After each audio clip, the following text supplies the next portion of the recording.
Legal. Queria começar, então, perguntando como é que foi o exercício, se vocês conseguiram pensar e trazer algumas coisas para compartilhar aqui com o grupo. Lembrando que é uma oportunidade da gente aprender entre nós também, né? Ver quais são as melhores métricas para um use case mais específico, para um produto, para uma iniciativa.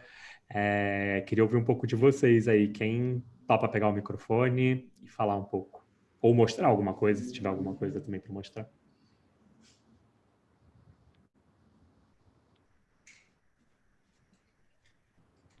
Será que alguém teve tempo primeiro, né? Talvez as pessoas não tenham tido tempo de exercitar da semana passada para essa. Alguém conseguiu? Pode fazer um joinha com a reação do Zoom, se tiver rolado. O Ulisses falou que não conseguiu, não deu tempo. Essa semana para mim também foi mega, mega corrida, então eu entendo super o seu lado ali. Mais alguém quer compartilhar? Sem medo, gente. Senão a gente espera o João chegar. E aí, lembrando, né, só a gente retomando um pouquinho do assunto da última aula, das métricas, que é legal a gente ter os dois tipos de métrica, né? Não tem uma que é melhor que a outra, não tem um KPI que faz mais sentido do que o outro. O legal é a gente ter uma cesta de métricas que a gente acompanhe, que algumas sejam para identificação de problemas que já estão acontecendo e outras que ajudem a gente a antecipar alguns desafios, antecipar algumas situações aí que o produto possa vir a passar por e atravessar com vocês. Uma outra pergunta que eu queria fazer. Hoje vocês têm facilidade de conseguir metrificar os resultados do produto, os resultados do negócio que o produto traz? Como é que tem sido a cultura de dados onde vocês estão atuando agora? Se alguém quiser falar para o chat ou abrir o microfone para falar um pouquinho também sobre isso. Rafael, voltou, né? É o João Varela. Você quer que eu compartilhe a tela aqui com... Se você tiver alguma coisa para compartilhar, seria ótimo. Então, vamos lá. Ele não está podendo aqui. Ó. Alguém tem que tirar o compartilhamento. Você tem que parar o seu compartilhamento, eu acho. Aí, eu preciso parar o meu primeiro? Esse agora você consegue. Beleza. Deixa eu só achar aqui, peraí. Aqui. Eu não sei se exatamente eu respondi o que você perguntou, tá? Mas eu fiz em cima do meu mundo aqui do Banco Modal, tá? Então, eu fiz em cima dos sistemas que eu trabalho, e, na verdade, eu não trabalho na parte do front, eu trabalho na parte do back-office, então eu tenho os projetos de back-office que eu fiz em cima desse projeto principal meu aqui do banco, que é o informe de rendimentos, que eu já faço nos últimos 2 anos e estou fazendo esse ano também. E são essas as respostas aí. Não sei se você pode até ler aí e comentar o que você achou. Sim, vamos ler e vamos comentar. Você colocou aqui, então, o download dos informes de rendimento pelos canais app e web. Isso seria a quantidade de usuários que fazem esses downloads, correto? Exatamente. Assim, na verdade, eu não tenho esse... eu, na prática, não tenho esse conhecimento desse número, tá? Mas seria a forma que você gostaria, né? É uma forma, sei lá, vamos fazer uma reunião aí para a gente tentar identificar a nossa forma de ter uma métrica, né? Então, eu acho que seria pelo menos o início, né? Vamos botar assim. Então, download do informe de rendimentos a gente faz pelos canais app e web, né? Aqui pelo banco. E então, pelo menos eu poderia ter uma ideia, através de um software de monitoração de acesso, a quanto foi essas tentativas, né? E aí, em cima disso, a gente fazia uma contagem até do que, sei lá, foram 1 milhão de tentativas, mas a gente só conseguiu atingir 950 mil, não sei. A Legal. métrica no cliente seria o NPS, porque é a resposta do mercado para a gente, então eu padronizei como NPS, tá? Todas elas, e para não tentar ficar inventando métrica aqui, né, de percentuais e tal, mas o que eu perderia se eu não conseguisse acessar essa métrica? Seria a melhoria da performance no meu produto original, né? E também perderia um aumento do NPS, porque se eu não sei do problema, ninguém me avisou, eu vou ficar tendo esse problema aí durante anos até alguém me dizer que estava ruim, eu não vou saber. Né? Legal. Acho que E aí, tem algumas coisas interessantes em relação a essa primeira aqui que você trouxe, João. pode falar. Uma, acho que é bem relevante, que é você entender a taxa de sucesso, né? De quantas pessoas tentaram fazer um download e conseguiram, e tiveram sucesso nessa tarefa. Isso é bem legal para medir a adoção e o grau de certeza ali de reliability dessa nova funcionalidade ou de uma funcionalidade que vocês já têm, que vocês querem acompanhar mais a fundo. Eu não acho que necessariamente você precisaria ter um NPS para cada... Eu não sei se eu entendi bem, seria um NPS para cada uma delas ou se o NPS é mais uma questão global de satisfação do cliente. Meu NPS é global, tá? Beleza. Eu não quis, assim, porque como a área é projetos, eu sou o PO, tá?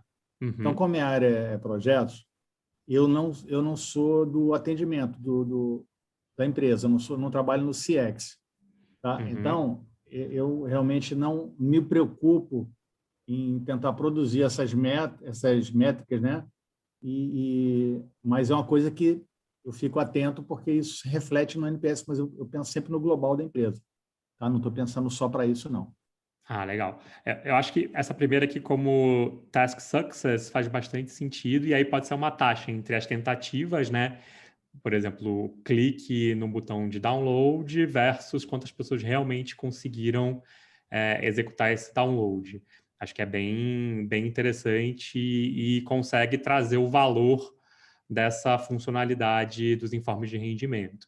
O NPS é uma métrica super clássica de mercado para medir satisfação, e é muito interessante porque vocês conseguem comparar com outros concorrentes, com benchmarks da indústria, de outras áreas, né? É bem versátil e é bem parametrizada no Brasil, super utilizada, então acho que faz um super sentido medir, sim, com certeza. Concorrência de mercado é sempre um pouco mais complexo de medir, porque isso vai demandar a contratação de alguma empresa para fazer esse tipo de mensuração, né? De market share, né? Que seria a concorrência do mercado.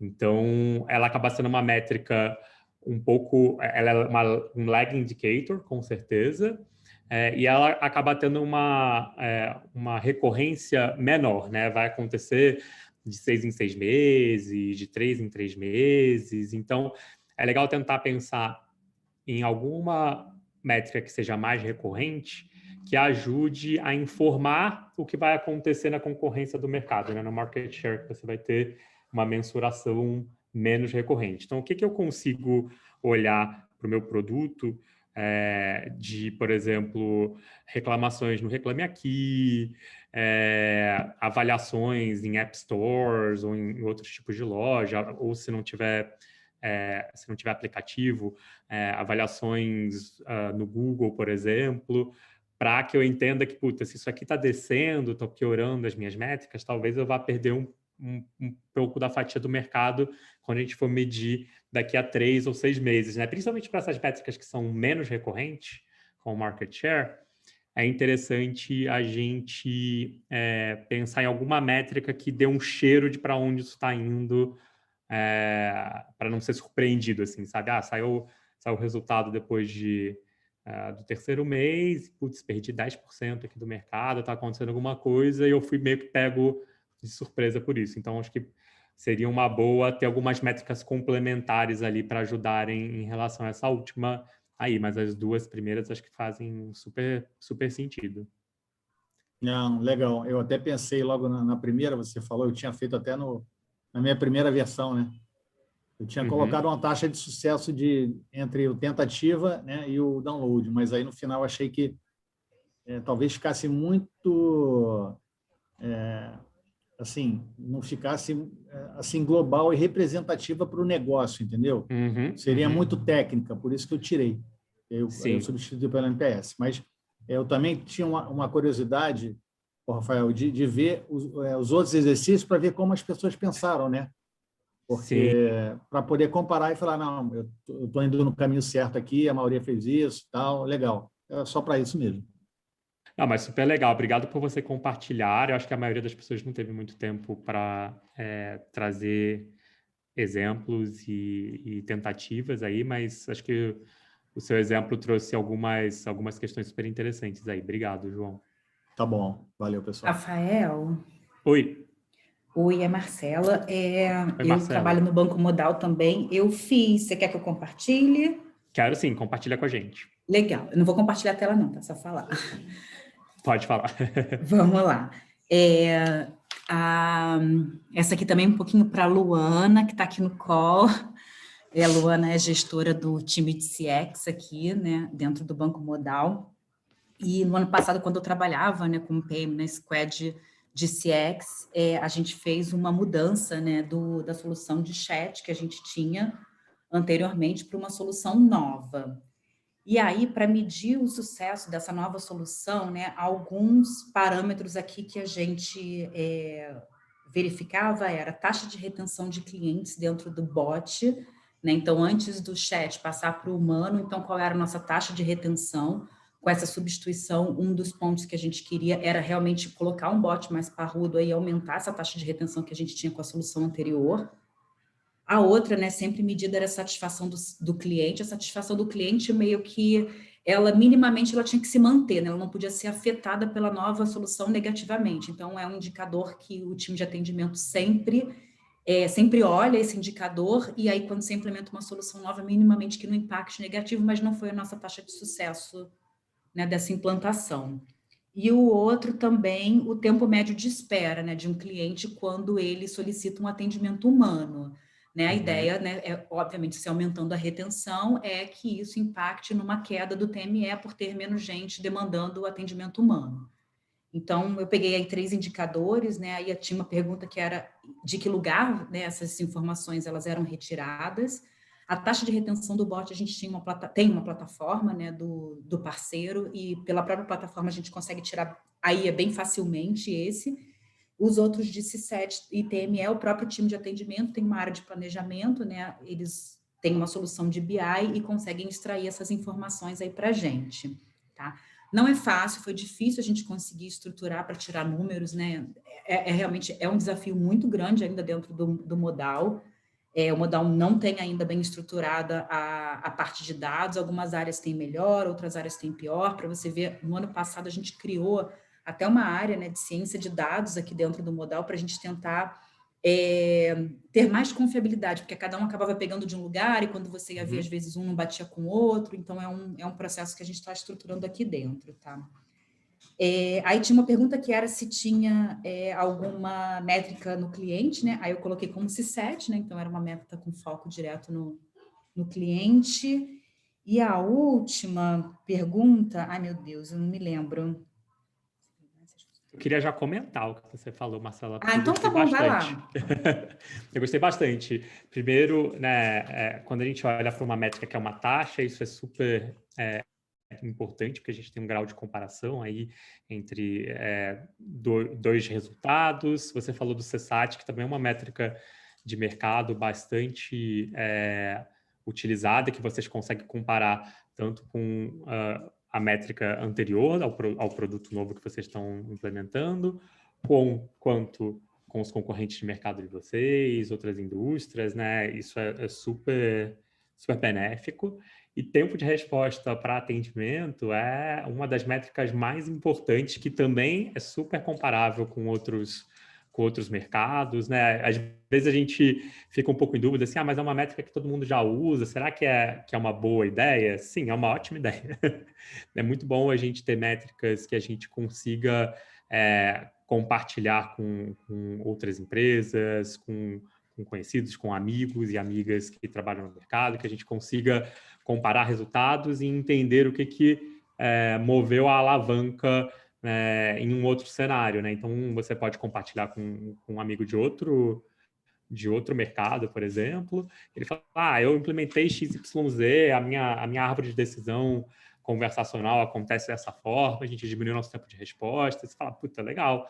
Isso eu posso testar e implementar no meu produto também. Então, às vezes, fazer muito bem feito o feijão com arroz, entre aspas, nessas métricas que a gente sabe que a gente precisa ter, já é um grande diferencial, né? Não sei se vocês lembram, um dos dados que eu trouxe lá na primeira aula é que a grande maioria das grandes empresas não consegue ter dados de forma escalável nas organizações. Então, os desafios que vocês estão enfrentando para conseguir trazer uma boa base de dados confiáveis, métricas que sejam comparáveis dentro da própria empresa, não é um desafio só de vocês, é um desafio das maiores empresas do mundo para conseguirem ser mais efetivas, para conseguirem ser mais assertivas. Então, eu acho que as suas sugestões estão super dentro de um bom caminho aí para a evolução, viu?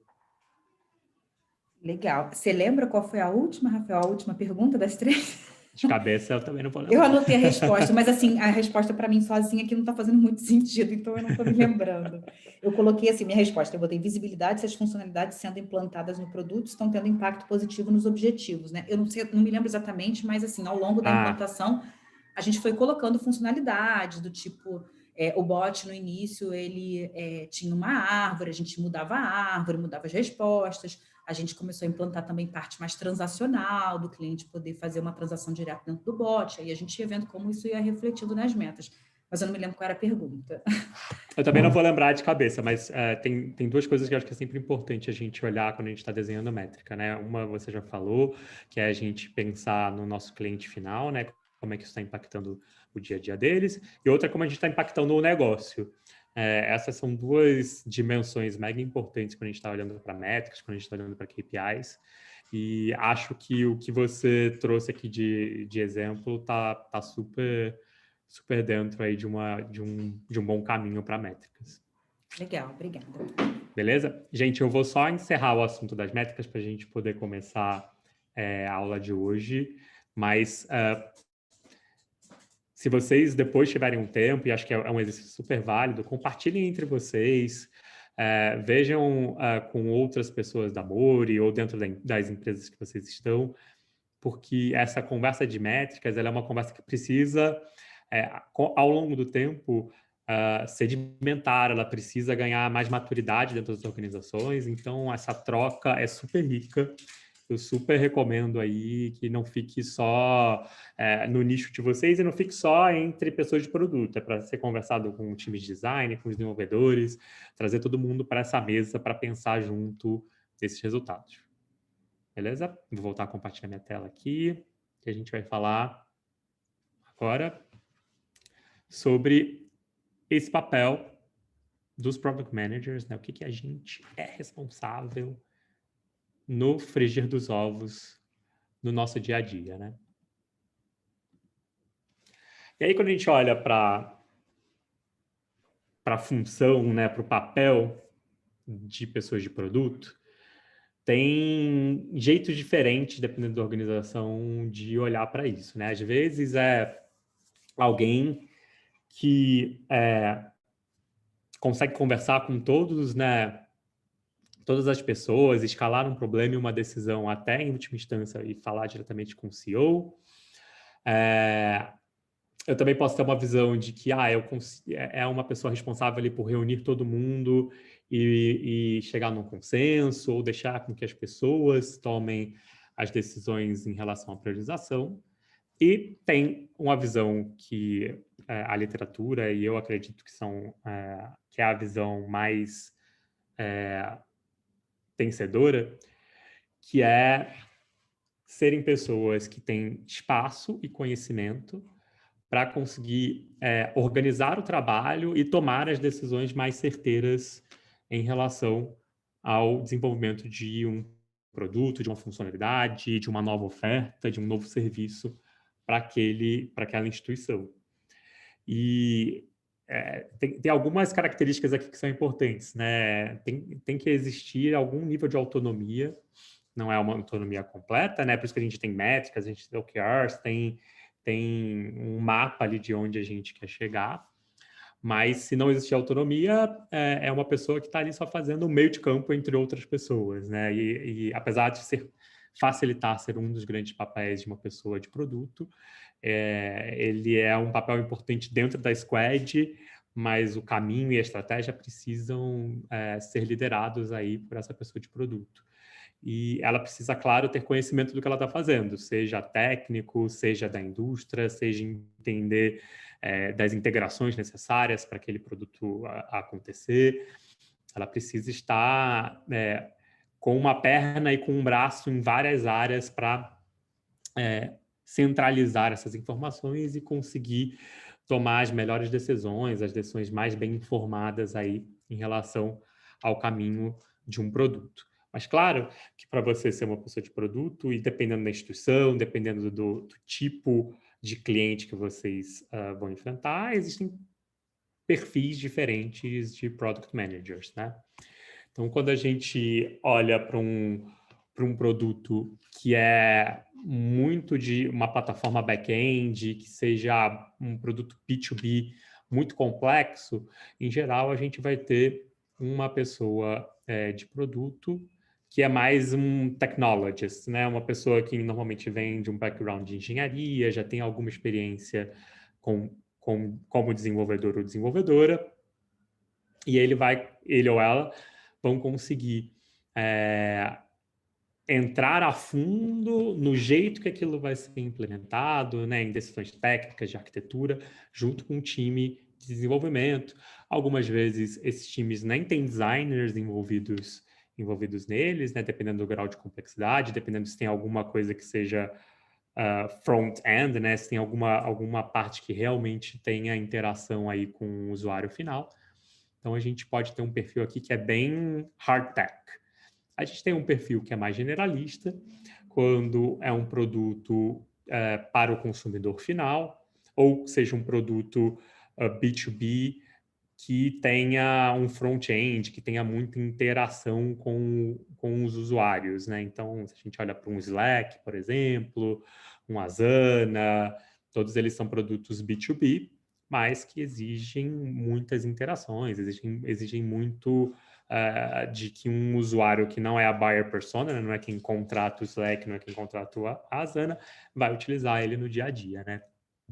E aí a gente tem um perfil, né, de uma pessoa que tem conhecimento técnico ali do que precisa ser implementado, mas que também tem muito conhecimento do negócio, que entende quais são as métricas, que entende qual é a estratégia de go-to-market desse produto, que ela entende de forma um pouco mais global as várias partes necessárias para que esse produto seja um produto de sucesso.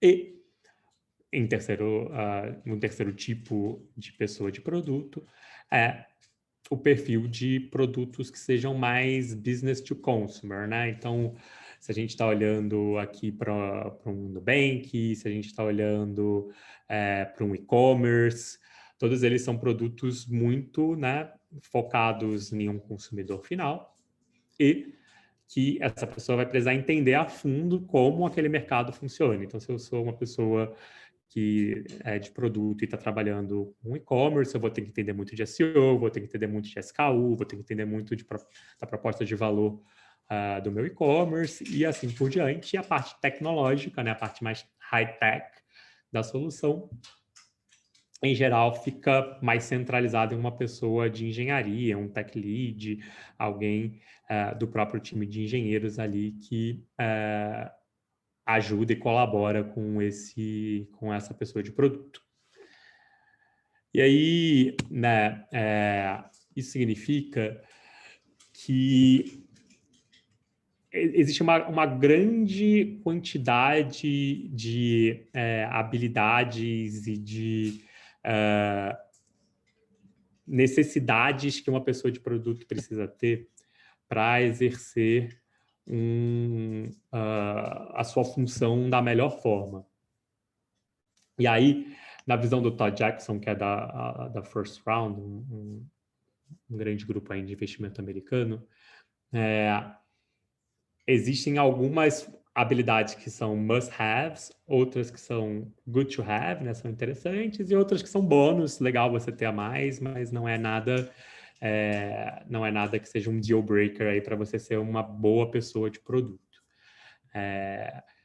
E aí, né, quando você olha para produtos como, né, o Dropbox, Gmail, o Newsfeed do Facebook, Twitter, que são produtos que consumidores finais usam muito, ou que sejam produtos B2B, em que a gente precisa ter um perfil mais generalista, para ele, essas são as características mais interessantes de uma pessoa de produto. Ela precisa ser uma pessoa com grande capacidade de processamento de informação e de síntese, né? Porque vão vir inputs de várias áreas. Ela tem que ser uma pessoa com excelente comunicação, tanto com o time quanto com outros stakeholders.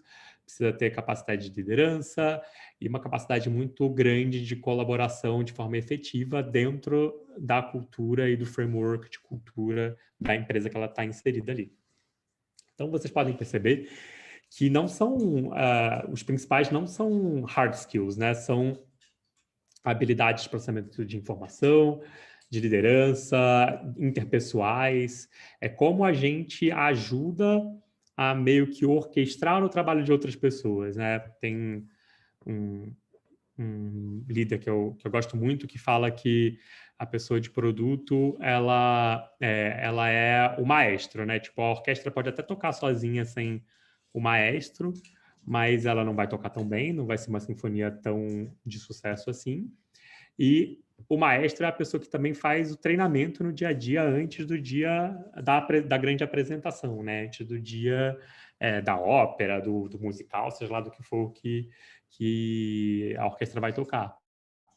E esse papel de team building, de conversa, de liderança, de entender quais são os instrumentos que estão ali destoando, né? Apontar, tentar melhorar, trabalhar um a um com as pessoas, conectar pessoas que podem se ajudar ali dentro da orquestra para que elas façam uma apresentação de maior sucesso, acho que é a maior parte, eu diria, hoje do trabalho de um product manager, e talvez sejam algumas das funções mais difíceis de serem desenvolvidas, né? Não é uma coisa que você senta, assim, lê um livro e você sai sabendo ali tudo o que você precisa. É algo que precisa, na verdade, de um trabalho muito de autoconhecimento, de inteligência emocional, de atenção com o jeito que a gente interage com o time, que a gente interage com os stakeholders. E isso demanda energia, assim, é algo que realmente precisa estar atento, né? Você precisa estar presente nas suas conversas, precisa estar presente no que está acontecendo no dia a dia, mas você também precisa ter essa autocrítica, você precisa ter esse ponto de vista de fora, de entender o quão efetiva essa comunicação está sendo e como você pode ajudar a equipe a destravar e ser a melhor equipe possível, né? Acho que esse é o grande desafio, assim, transformar a equipe que vocês têm na melhor orquestra, no melhor time, na melhor grupo de pessoas com a melhor performance possível que elas possam ter. E aí acho que tem um outro ponto de vista que eu acho bem interessante para a gente diferenciar também, que é do pessoal Opa, não passou o slide. Do pessoal do Product Plan, que eles fazem uma divisão um pouco mais hard entre o dia a dia de uma pessoa B2B, né, de uma pessoa PM B2B, versus o dia a dia de uma pessoa PM B2C, né? O que seria o mais diferente, né, na minha opinião? Quando você olha para um produto que é B2B, você está focado na buyer persona e quem usa o produto no final das contas não é quem paga pelo produto na maior parte das situações.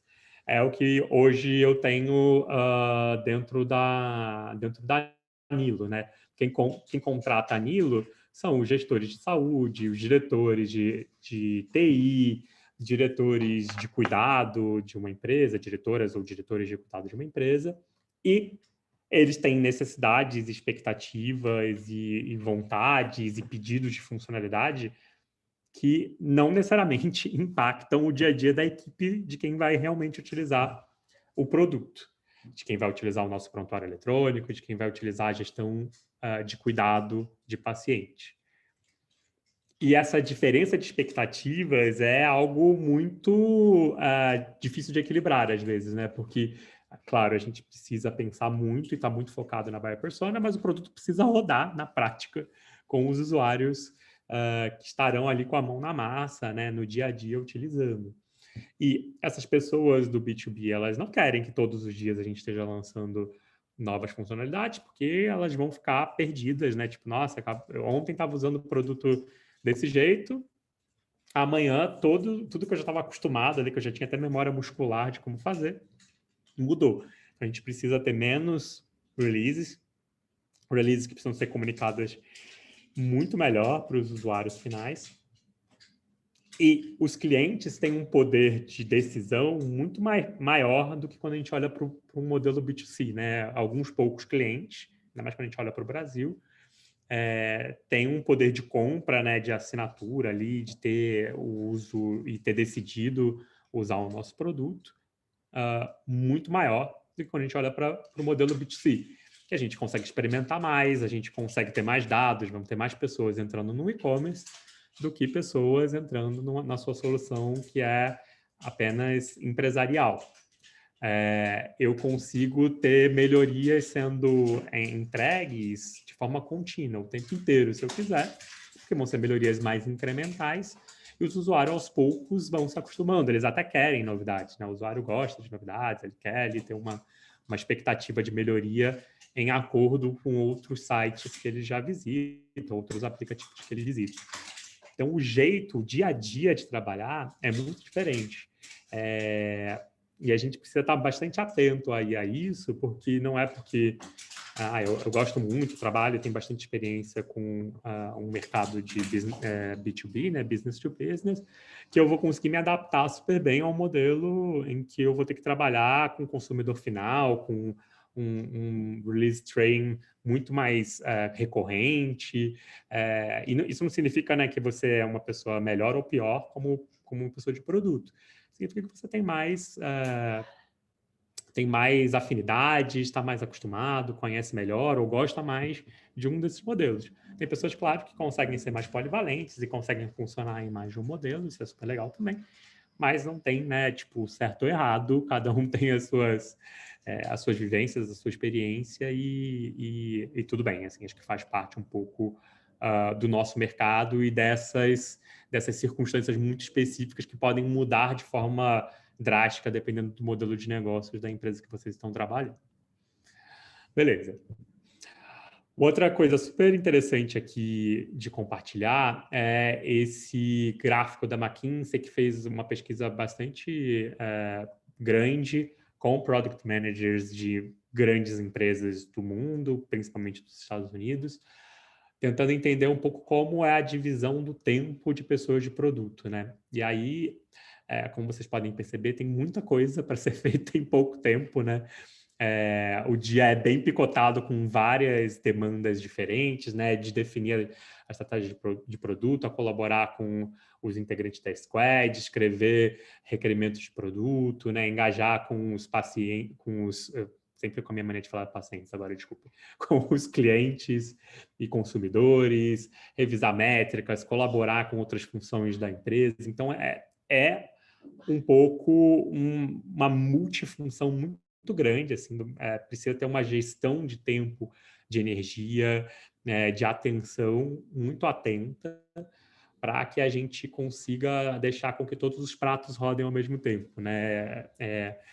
Tem algumas pesquisas assim de desprendimento de tempo na função de produto, né? Seja como PO, como PM, em startups nos Estados Unidos, e é uma das áreas que mais tem overtime, né? Que não consegue fazer ali o tempo 9 to 5, como eles falam nos Estados Unidos, né? Ali o horário tradicional de trabalho, porque tem muita demanda, tem muita gente sempre querendo falar com a gente, e a gente precisa estar, novamente, bastante sensível a isso, para não deixar nenhum pratinho cair, para entender que, beleza, eu estou deixando esse prato aqui, né? Estou conversando com os meus customers, mas eu não posso esquecer das métricas, não posso esquecer da estratégia, não posso esquecer de conversar com o meu designer ou a minha designer para que a gente tenha aí o roadmap já pronto para o meu time de desenvolvimento. Então, é um equilíbrio bastante instável aí de necessidades para que a sinfonia aconteça bem.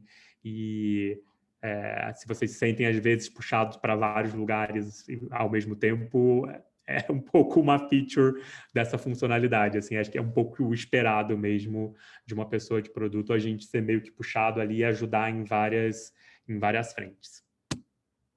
Beleza, e quais são as principais responsabilidades de uma pessoa de produto, né? E isso depende muito, além de tudo que eu já falei, né? Do tipo de negócio, se é um negócio mais tech-heavy ou menos, se ele é B2B ou B2C, também depende da etapa do desenvolvimento daquela empresa. Quando a gente está numa empresa mais nascente, né, seja uma startup ou um novo produto dentro de uma empresa que já existe, a gente está muito mais focado em entender se existe ou não product market fit. Então, a gente está adaptando rapidamente, a gente não está pensando assim, né, tipo, na qualidade do software, a gente está pensando muito mais em conseguir capturar insights e entender se tem pull no mercado para minha solução ou se é algo que é melhor deixar para lá e mudar a minha proposta de valor para que eu consiga ter sucesso aí com a minha oferta. Se eu estou no momento já de crescimento da empresa, aí ele tem um papel um pouco mais, ele ou ela tem um papel mais de growth hacking, né? De expandir alcance, escala, de continuar competitivo, porque quando a gente começa a crescer, os concorrentes começam a ficar de olho, né? Querem copiar ali as principais funcionalidades, caso clássico que acontece o tempo inteiro com o Facebook, né? Alguma empresa, alguma rede social começa a crescer, como aconteceu com o Snapchat, como aconteceu agora com o Clubhouse, eles vão lá e, né, copiam na cara dura as funcionalidades. Outras empresas agora também estão copiando, mas o Facebook é um dos que mais faz isso.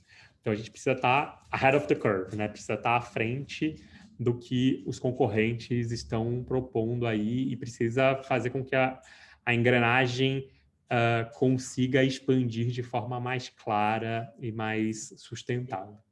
Quando a gente fala de um produto que já está mais maduro, a gente está falando de retenção, né? Eu já tenho customers, eu preciso manter eles aqui, eu preciso aumentar o monthly active users, eu preciso diminuir o churn, eu preciso manter ou expandir o meu market share, e eu preciso, então, evoluir a proposta de valor bem focado na satisfação dos usuários, né? E aí a gente tem aqueles momentos uau no produto, eu conseguir impressionar o meu usuário ao longo do tempo para que ele não queira nunca, né, largar a minha solução.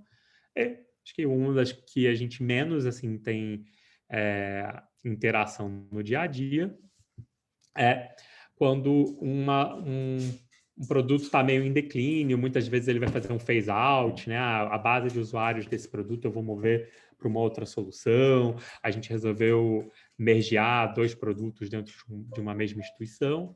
Então, aí é uma função um pouco mais assim de contenção de danos, né? Você entender ali qual o melhor resultado final para esse produto e pensar de forma estratégica como pivotar, fazer um phase out, fazer um merge de produtos que já existem, né?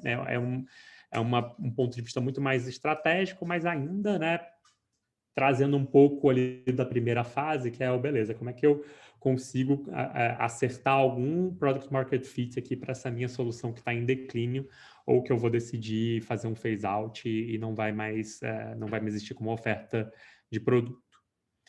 Uma outra função muito importante é a gente dizer não.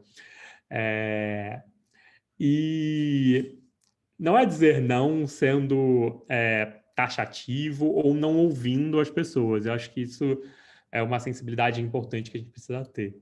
É um não informado, é um não entendendo o lado da pessoa, capturando a necessidade, conversando e realmente assim tendo escuta ativa com, né, o time de vendas, o time de de customer support, time de design, com todos os stakeholders ali que fazem parte dessa entrega de valor do produto, absorver todas essas informações e saber dizer, olha, agora não faz sentido isso, por que XYZ? E eu acho muito importante a gente dizer os motivos disso, porque aí as pessoas tomam uma decisão junto com a gente, né? Não fica aquela coisa taxativa, João e Maria sempre me dizem não. Na verdade, eles me ajudam a entender como é que funciona esse processo de desenvolvimento, eles me ajudam a entender por que trazer uma nova funcionalidade que vai ser super complexa, de difícil manutenção, não faz sentido naquele momento. E as pessoas vão sair satisfeitas de uma conversa com vocês, mesmo que a resposta seja não. E a maioria dos momentos a resposta vai ser não, porque, assim, existem muitas ideias, existem muitas coisas que a gente precisa fazer para o nosso produto ser, assim, a solução para todos os problemas de todo mundo. Mas a gente precisa ter foco, né? A gente precisa entender que ele não vai solucionar a vida de todo mundo.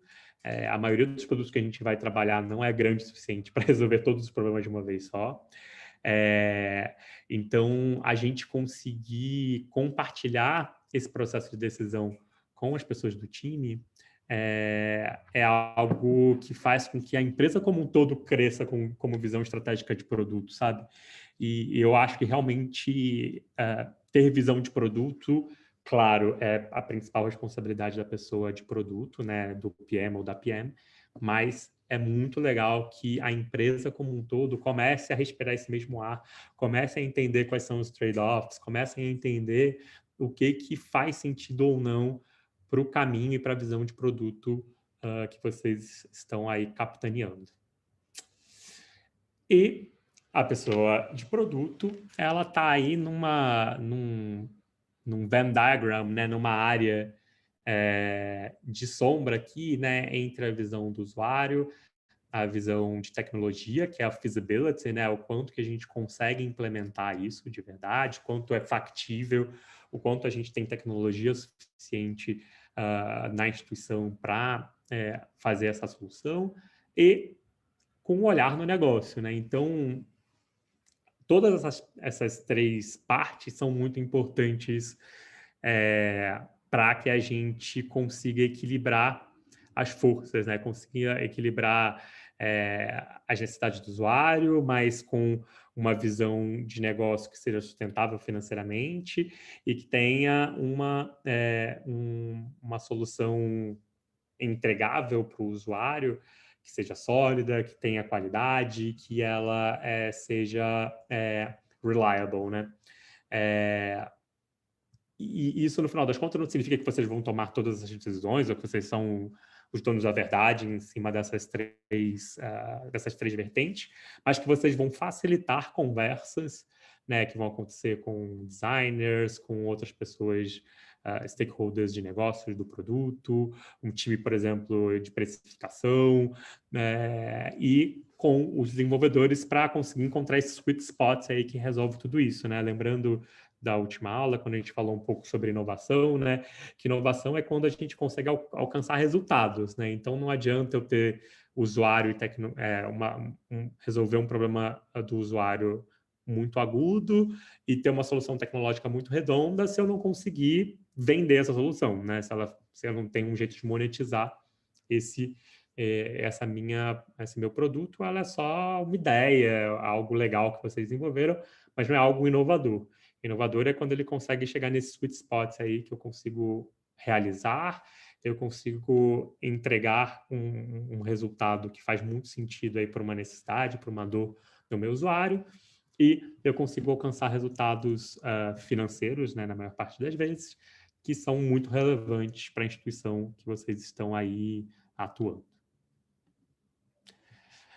E aí, um jeito legal que eu acho de pensar isso é quando a gente olha para um framework de produto, é que vocês precisam conhecer profundamente os usuários, que é o desejo deles em relação ao produto, né?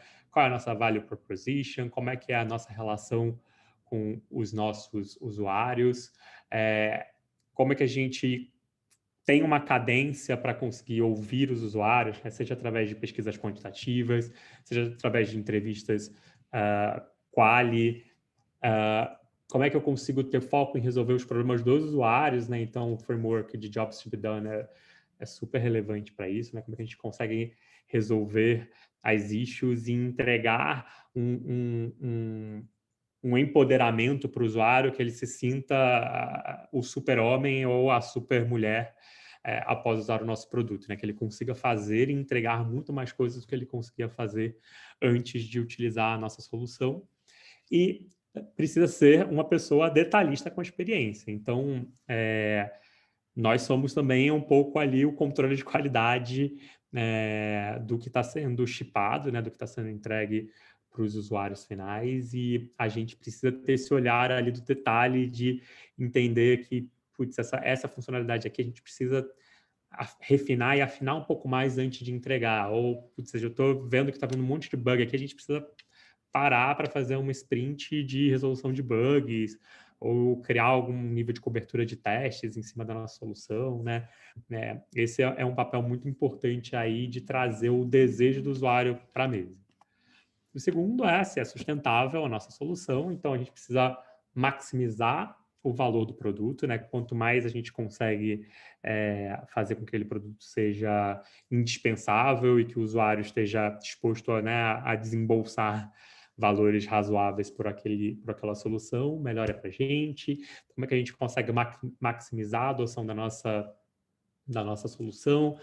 Como é que a gente consegue conhecer profundamente a nossa concorrente, nosso concorrente, e melhorar o nosso retorno sobre o investimento e entender quais são os diferenciais do nosso produto, né? O que a gente tem que os nossos concorrentes não têm e que não tem nem capacidade, por exemplo, de desenvolver, que aí é o melhor nível de funcionalidade ali, de ter uma barreira de entrada no mercado. E por último, quando a gente olha para a tecnologia, a viabilidade da nossa solução, né? Então, eu entendo qual é a nossa tecnologia, eu consigo entender, mesmo que de forma mais abstrata, como é que é a nossa solução de arquitetura, eu trabalho diariamente para acelerar as entregas, o processo de tomada de decisão, né? Que tudo fique muito claro, muito bem definido para os pros e para as engenheiras poderem desenvolver, e eu consigo priorizar as entregas de forma que seja aditiva, né? Que eu consiga ir construindo em cima das bases que eu já lancei e já desenvolvi ao longo das sprints anteriores. Então, é um processo meio aditivo mesmo, né? Que você vai colocando tijolinho por tijolinho, mas a casa tem que ser construída no final das contas, né? Não adianta só colocar os tijolos e ela não montar nada que faça sentido ali para os usuários finais. Beleza. E aí, um ponto que é super relevante também é a questão da liderança, né? A pessoa de produto, ela não é um líder direto do squad, né? Em geral, na maioria das instituições, os engenheiros e engenheiras vão estar respondendo para um CTO ou uma CTO, a equipe de design vai estar respondendo para uma pessoa head de design, ou para algum outro nível ali de liderança de design, e são essas pessoas, que vocês não são líderes diretos, que vocês vão lidar no dia a dia, que vocês vão precisar colaborar para a entrega de valor. E aí, essa visão de líder por influência, eu acho que é muito relevante para a gente conseguir alcançar aquela visão de pessoas que são missionárias, né? Ao invés de elas serem mercenárias, elas estão ali porque a gente está influenciando elas de forma positiva, a gente está dando um desafio que é muito legal, a gente está ali para ajudar elas, né? Um outro tipo de liderança é uma liderança servil. E essa liderança servidora, ela está ali para tirar problemas. Então, a gente é meio problem solver em algum nível, né? Claro que é uma responsabilidade muito dividida aí com os Scrum Masters, tipo, se vocês tiverem Scrum Masters no time de vocês, mas é basicamente isso que a gente precisa fazer com o time, né? A gente precisa estar ali para, tipo, simplificar o processo, deixar mais claro alguma questão que não estava clara, responsivo, né, às mensagens, nesse momento que a gente está trabalhando todo mundo remotamente, né? Então, a pessoa de produto, eu às vezes ouço, principalmente que a gente está entrevistando, falar, eu não consigo ter tempo com o time. A gente precisa forçar e ter tempo com o time. A gente precisa estar disponível para tirar dúvidas, a gente precisa estar disponível ali para que a máquina esteja azeitada e funcionando. Então, lembrem sempre disso, assim, o time vai valorizar muito isso em vocês, vai entender que vocês estão ali junto com o time para as entregas, e não alguém que, tipo, deixa ali uns requerimentos, né, e, tipo, volta no final só para colher os resultados e saber se as coisas estão funcionando ou não. A gente faz parte do time, a gente precisa estar ali meio que treinando e ajudando eles, né? Não é só no dia da sinfonia, é no dia a dia, em todos os treinos, em todos os ensaios aí dessa orquestra. E aí, para ter essa liderança por influência, né, a gente precisa ter uma inteligência organizacional, entender como é que funciona, quem são as pessoas que são influentes, qual é a desenvolvedora ou desenvolvedor que consegue ajudar a tomar as decisões de arquitetura da minha solução, quem são as pessoas que hoje são os guardiões dos nossos testes e conseguem entender melhor como funcionam os testes unitários dentro do nosso framework, entender como funciona a engrenagem como todo, né? Por que o meu designer não está indo muito bem no meu time, mas tem aquela líder de design que é super boa em teste de usabilidade, como é que eu conecto eles dois para que ele consiga se desenvolver, né? Essa inteligência de como funciona a empresa em que vocês estão é muito importante para vocês conseguirem exercer essa influência. Precisa ter visibilidade do time, né? Tanto de vocês mesmos para o time, quanto o contrário, do time para vocês. Como é que eu consigo deixar claro para eles algum roadblock? Como é que eu consigo trazer da voz das pessoas desenvolvedoras que eles estão descontentes ou que eles acham que aquela sprint não vai dar certo, que não vai chegar no resultado final? A gente precisa estar sempre ali experimentando e trazendo novos jeitos de trazer visibilidade aí para o time, e tem vários frameworks para isso, né, de weather forecasting, etc., para que todo mundo esteja muito por dentro, assim, das necessidades, né? A gente dá visibilidade de OKR, dá visibilidade de métricas para o time, é super importante. Confiança. Um time que não confia em si, né, não confiam uns nos outros, é um time que provavelmente está fadado a não ter muito sucesso, né? A gente precisa confiar 100% nas pessoas, mas claro que a gente também precisa ser, né, criterioso. Então, se as coisas não estão dando certo, você também precisa ter confiança de conversar com o desenvolvedor, com a desenvolvedora, com a pessoa de design, para dizer, olha, não está dando certo pelo motivo XYZ, o que eu posso fazer para te ajudar para as coisas melhorarem, né? A confiança, ela não precisa ser leniente, né? Ela só precisa acontecer do ponto de vista de vocês entenderem que, beleza, todo mundo aqui é adulto, todo mundo está trabalhando com as melhores das intenções e a gente precisa chegar aqui, né, no melhor modelo de trabalho para que o resultado seja de sucesso. E utilizar a sua rede, que é um pouco derivado da inteligência organizacional, que eu consigo entender quais são as peças importantes e eu tenho relações interpessoais, que não são só relações de trabalho, que me ajudam a colocar em prática a minha estratégia, que me ajudam a fazer com que o produto cresça no caminho certo, que eu consiga criar novas squads no lugar certo, que é um ponto de dor ali do meu produto, para que a gente consiga ir crescendo como solução e como time. Além disso, né, para a gente conseguir criar esse ambiente de confiança, a gente precisa ter um ambiente que exista um baixo risco para experimentar, né? As pessoas se sintam à vontade para tentar coisas diferentes, processos que não são os usuais, né? De jeitos diferentes de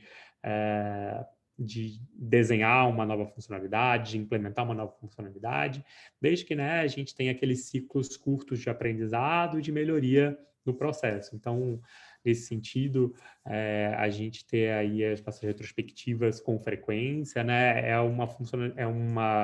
É um processo bastante importante, para que a gente consiga experimentar bastante jeitos diferentes de entregar e de desenvolver produto, porque a gente vai estar sempre aprendendo e vai estar sempre melhorando ali e refinando o nosso próprio jeito de trabalhar. Então, é quase como se estivesse fazendo as duas coisas ao mesmo tempo, né? Eu refino o produto e refino também o meu jeito de entregar o produto, né? Tem quase que um duplo produto aí sendo entregue ao mesmo tempo. E as habilidades de produto que a gente precisa ter, aí um pouco mais hard skills, né? A gente precisa ter pensamento estratégico, a gente precisa desenhar quais são os nossos OKRs junto com outras pessoas da instituição, né? Entender quais são os objetivos, os principais resultados, qual é o custo da nossa estratégia, quais são as nossas diferenciações, qual é o foco do nosso produto, métricas, as barreiras de entrada, que em inglês o pessoal fala bastante sobre moat, né, como barreira de entrada. Então, o que eu crio no meu produto que vai fazer com que os usuários nunca queiram sair deles, né, ou que seja tão difícil de copiar que uma outra empresa maior, com mais dinheiro, com mais recursos, vai ter dificuldade de copiar essa minha solução. Como é que eu penso em escalabilidade, como é que eu penso em canal de aquisição, go-to-market strategy, né? Tudo isso faz muito parte do repertório do que a gente precisa estar produzindo como artefato de produto aí para as nossas squads. E a estratégia, segundo o Richard Rummelt, é um conjunto de ações, né, que é confiável, coerente e focada em superar os maiores obstáculos para alcançar um objetivo, né? Então, eu tenho lá o meu OKR, eu tenho o meu objetivo final da minha squad, e como é que eu consigo desenhar um conjunto de ações que seja, né, confiável, que elas façam sentido e que elas sejam focadas, que eu não esteja tentando atirar para todos os lados ao mesmo tempo, né? Vou atacar 20 buyers personas ao mesmo tempo.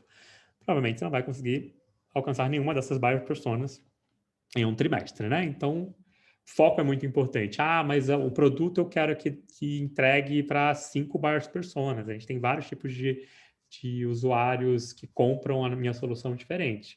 Legal, mas nesse trimestre, vamos focar nessa aqui, olha, porque essa buyer persona ela equivale a 35% dos nossos possíveis consumidores, dos nossos possíveis compradores. Vamos focar neles, é mais focada, ela é coerente, ela é mais confiável, porque eu sei que tem um número maior de pessoas que vão poder ser impactadas por aquela solução. Então, novamente, né, simplificar aí, deixar a coisa mais focada é algo muito importante para a gente estar aí de olho bastante atento o tempo inteiro. Comunicação, né, a gente já falou bastante sobre isso,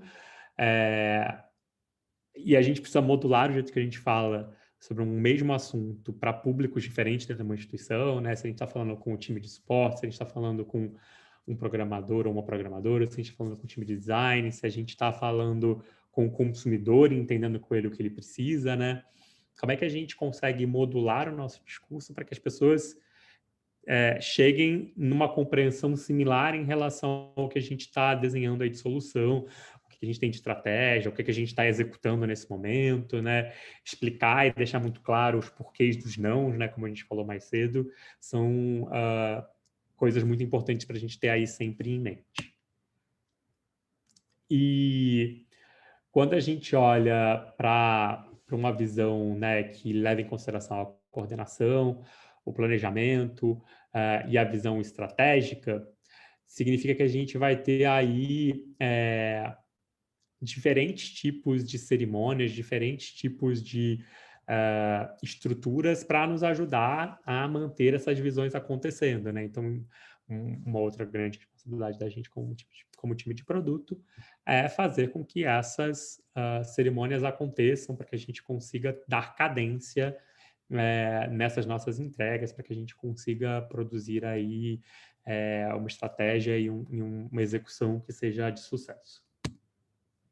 A gente precisa, claro, ter um ponto de vista analítico bastante desenvolvido, e aí às vezes a gente valoriza muito um e desvaloriza o outro, mas os dois são bastante importantes, né? Tem o ponto de vista analítico de pesquisas mais quantitativas, né? Data-driven, números, questões mais concretas e objetivas, mas também o ponto de vista analítico de pesquisas que sejam mais qualitativas, né? Então, ferramentas de design thinking, o que os usuários estão falando, é um ponto de vista mais abstrato, mais subjetivo, mas que também tem muito valor.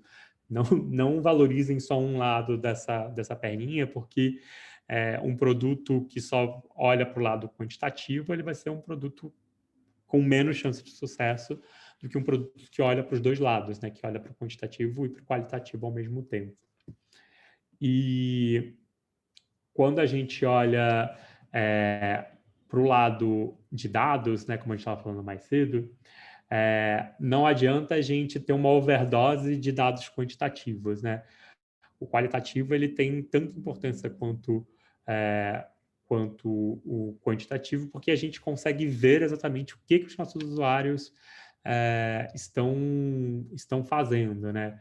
Beleza, é claro que a gente vai usar muito o Google Analytics, a gente vai usar o Mixpanel, o Amplitude, Kissmetrics, tem bastante ferramentas aí de mercados para a gente conseguir acompanhar o que os nossos usuários estão fazendo, mas tem outras que são um pouco mais qualitativas, né? Do tipo Full Story, que faz video recordings de sessões dos nossos usuários, né? O Intercom, que a gente consegue conversar com os usuários ali e entender com eles o que está acontecendo. Zendesk, Salesforce, né? Tem muitas ferramentas aí para a gente conseguir acompanhar e existem algumas que são mais adequadas para diferentes aí etapas das minhas análises. E a gente precisa olhar também, claro, né, para a tecnologia e implementação. Então, o que é de valor positivo e visível para o usuário, né? Então, eu estou lançando um novo recurso, uma funcionalidade, estou melhorando a performance. O que é de valor positivo e invisível para o usuário, né? Na minha arquitetura, requisitos não funcionais, melhorias de processo do meu produto. Mas existe também as questões de valor negativo que a gente precisa, né, endereçar de alguma forma. Das que são visíveis para o usuário, como falhas, erros, lentidão de sistema, ou invisíveis para o usuário, que são dívidas técnicas que a gente está comprando, né, agora para fazer mais rápido, mas em algum momento essa dívida provavelmente aumenta, né? Tem uns juros aí técnico que acaba acontecendo quanto mais tempo a gente demora para resolvê-las. Acho que são questões aí importantes para a gente manter em mente. E lembrar que, né, não é só a gente sair lançando um monte de novas funcionalidades, a gente precisa ter sprints que vão olhar para requisitos não funcionais, a gente precisa ter sprints que vão olhar para a dívida técnica, que vão olhar para os nossos bugs, porque o produto ele funciona em várias dimensões tecnológicas ao mesmo tempo aí que a gente precisa estar atento. E a gente precisa também entender, né, se a gente está conseguindo ter product market fit, principalmente se a gente estiver num período mais de lançamento de uma nova solução. O que significa, né? Se a gente está tendo pull do mercado, né? O mercado está demandando mais do que a gente consegue entregar como produto. Se a gente está tendo uma melhor, um puxar gradual, mas crescente em relação ao mercado, ou se a gente alcançou uma milestone super importante que prova que o nosso produto funciona e é um produto de sucesso. E aí é bem interessante, assim, quando acontece o Product Market Fit, é algo que a gente sente na pele, assim. A gente passou agora por isso na Nilo e o mercado estar pedindo mais do que a gente consegue entregar nesse momento como produto, para a gente foi um marcador muito claro de que a gente tinha conseguido alcançar ali o Product Market Fit. Tem mais gente querendo comprar do que a gente consegue vender, sabe? Tipo, a gente tem que meio que ali fazer calma, vai demorar um pouquinho mais, vamos fazer um processo de implementação aqui que demora um mês, porque ainda tem alguma coisa que precisa ser acertada. Quando chega nesse momento que a gente entende que, beleza, tá rolando o Product Market Fit, né? O mercado puxa mais do que a gente consegue entregar nesse momento e, gente, é uma sensação muito boa. Eu vou compartilhar com vocês. Beleza, como é que a gente pode pensar em priorização para que a gente entregue coisas que realmente façam sentido para os nossos usuários, né? E tem um framework que é legal da Gusto, de priorização, que ele leva em consideração o nível de impacto, né? Que aqui, claro, é um pouco um chute inteligente que a gente vai fazer, né? Então, tem pouco impacto, não vai muito afetar as métricas, a gente acha que não vai afetar o uso, né? Não vai afetar um CSAT do nosso usuário em relação ao nosso produto, ou um NPS, então tem pouco impacto. Ou tem muito impacto, a gente acha que vai mexer muito as nossas métricas, as pessoas vão estar muito mais satisfeitas, putz, é um bug que está quebrando muita experiência, se a gente tirar isso vai ter um impacto muito alto, eu vou desenhar uma nova arquitetura que eu vou conseguir unlock muitas novas funcionalidades a partir disso, então é um impacto muito alto. Ou é algo que os meus usuários já esperam, né? Seja um usuário final ou uma buyer persona, ou é um resultado que é inesperado, né? Então eu vou surpreender o meu usuário. E aí tem uma área aqui que é a menos interessante de todas, né? Que é a do Who Cares, que é tipo um impacto muito baixo e as pessoas meio que esperam que isso vai acontecer, então tipo, não é algo que vai fazer muita diferença no dia a dia para o meu usuário. Tem uma área que é muito importante, que é, né, o meu usuário espera, ele gostaria que aquilo acontecesse e eu vou ter um impacto muito grande com a minha solução. Então, essa aqui, ao meu ver, é a área mais importante, é a área meio core que a gente precisa estar resolvendo, né? A gente precisa fazer um bocado de feijão com arroz para depois colocar os incrementos no nosso produto. Aqui é a área que a gente vai pegar a batata frita para colocar no prato, né? Que é tipo algo que eu não esperava, muito legal, vai entregar um valor muito interessante. Então, é algo também muito importante para a gente estar colocando aqui no nosso mix.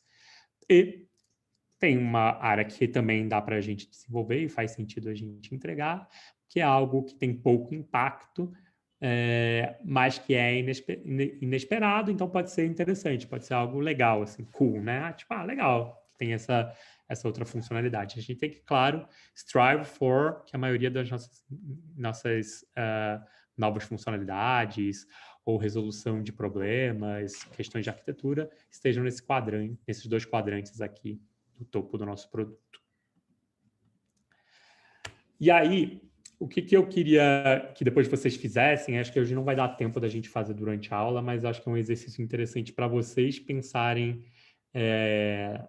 depois em casa, para uma próxima aula, que é colocar num gráfico o que vocês acham que vocês têm de fortaleza e pontos a desenvolver dentro dessas 5 dimensões aqui.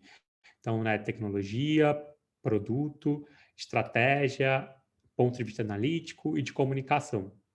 É um exercício de autoanálise que eu acho que é bem interessante para que vocês se conheçam um pouco mais como pessoas de produto, né? Ninguém aqui vai sair com a expectativa de, nossa, não coloquei a bolinha vermelha no último, no mais alto aqui em todos eles, vou ficar deprimido ou deprimida porque eu não sou o profissional perfeito de produto. Não existe profissional perfeito de produto, já começa por aí.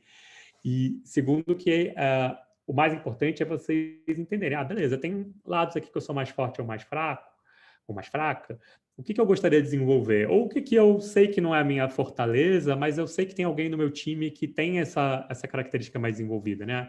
Eu tenho uma pessoa de BI que é muito boa de analytics, eu posso aprender mais com ela.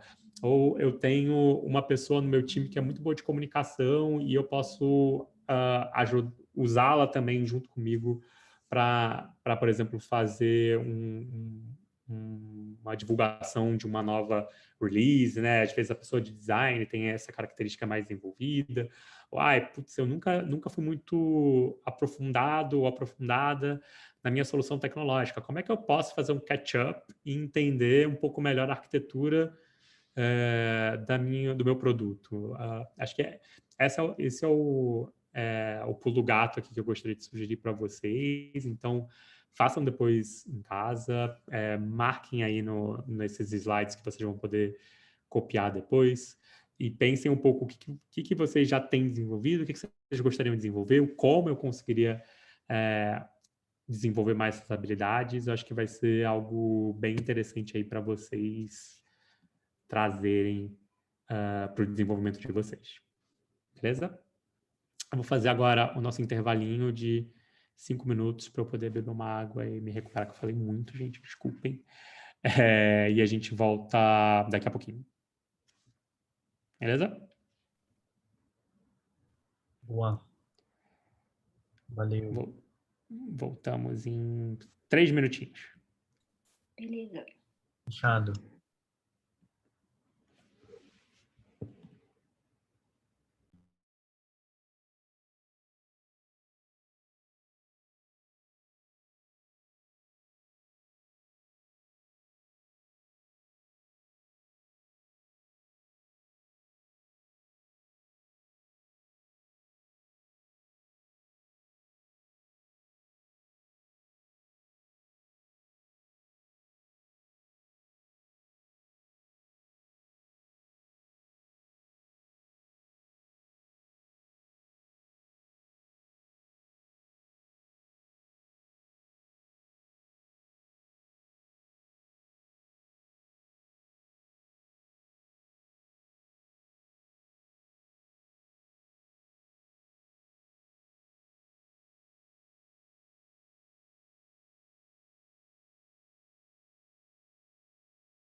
Pessoal, quando vocês estiverem voltando aí, se puderem dar joinha, ligar a câmera novamente, só para a gente saber que está todo mundo de volta. Podem ser joinhas virtuais ou joinhas do mundo real. Boa. Tô vendo várias mãozinhas aí já suspensas, mãozinhas virtuais, mãozinhas reais. Rafa, ficou uma pergunta aqui, talvez acho que era muito no início, eu não quis te interromper, mas o Rafa fez uma pergunta, provavelmente era bem no início da nosso papo. Nesse momento de retenção estratégica do PM, estou nesse momento na CVC. O PM está olhando muito para o cenário de pós-venda, porém temos muitos problemas em toda a jornada inicial. Qual o melhor caminho? Focar em arrumar os problemas, mas focar no pós-venda, ou parar de resolver tudo, ou parar para resolver todos os problemas de experiência. Você pode falar um pouquinho mais, Rafa, sobre... Opa, claro, dá para me ouvir aí? Dá sim. Então, a gente está num cenário na área que eu enxerguei esse cenário como um problema, né? Eu estou em mobile B2C na CVC e a gente está num cenário que o objetivo de mobile B2C é olhar somente para o pós-venda, e a CVC ela tem um problema hoje, eu enxergo como um problema que a gente ainda não trabalha com OKR, e atrapalha um pouco essa visão, né, da gente não ter um objetivo claro, né, em cima para cascatear ele. E olhando para esse cenário de pós-venda, né, a gente tem uma jornada de compra no mobile que foi tomada a decisão de ser web view, só que a gente tem muita reclamação dos usuários. Nas lojas, assim... Por ser WebView? Por ser web view, falhas de experiência que foi feita no desktop responsivo, e vem essa falha aqui para o mobile, falhas do app mesmo, a parte nativa. A gente tem muitas falhas básicas, né? E aí é um ponto que eu levanto de preocupação, né? Com tantas falhas antes na jornada de compra, e não só na jornada inteira do app, né? Sem ser no pós-venda, e a gente só direcionar para o pós-venda. Esse era um ponto que realmente eu tenho dúvida.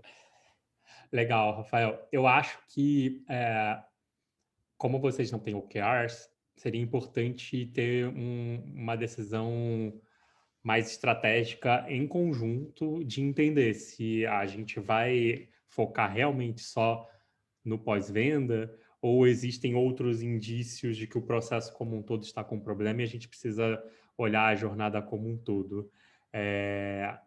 Quando já tem um processo mais maduro assim, de OKRs e métricas, essa decisão cascateia mais fácil, como você falou.